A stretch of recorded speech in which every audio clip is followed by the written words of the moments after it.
OPM diburu dua negara, Jenderal Kopassus tutup jalur tikus, Kogoya CS terisolir. Insting tajam Prabowo Subianto tak surut meski kini sudah bertahun-tahun pensiun menjadi Komandan Kopassus TNI. Pria yang sebentar lagi dilantik menjadi Presiden Republik Indonesia 2024 itu masih tetap mengawasi gerak-gerik OPM. Ia bahkan menghubungi negara tetangga agar tak terbujuk rayu organisasi yang menginginkan Papua lepas dari NKRI tersebut. Papua Nugini pun didatangi Prabowo demi mengikat kerjasama soal OPM. Sewaktu aktif menjadi TNI, Prabowo pernah menerima tugas untuk membebaskan sandera.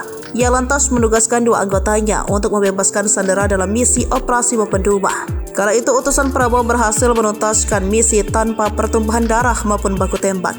Kehebatan pasukan Kopassus di bawah pimpinan Prabowo kala itu diakui sendiri oleh seorang panglima OPM saat ini, Egyanus Kogoya. Kabar terbaru pada 15 Juli 2024 ini, Prabowo berkunjung ke Papua Nugini. Menurutnya, Papua yang berbatasan dengan NKRI sangat mungkin dibujuk rayu OPM. Namun Prabowo memastikan pemerintah Papua Nugini menghormati kedaulatan Republik Indonesia. Dalam pertemuannya dengan Perdana Menteri Papua Nugini, RI dan Papua Nugini sepakat dalam menjaga perbatasan.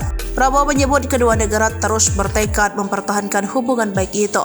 Perihal perbatasan yang rawan dilintasi OPM, dia menekankan Papua Nugini menghormati kedaulatan wilayah Indonesia. Mereka sangat menghormati kedaulatan kita, ujarnya. Indonesia dan Papua Nugini berbagi wilayah perbatasan darat sepanjang kurang lebih 770 km. Di sepanjang garis batas itu, banyak jalur tikus yang kerap menjadi jalur pelintasan ilegal dan penyelundupan barang-barang ilegal. Keduanya sepakat bekerja sama dalam sektor pergerakan lintas batas untuk keperluan komersial. Download Tribun X sekarang, menghadirkan lokal menjadi Indonesia.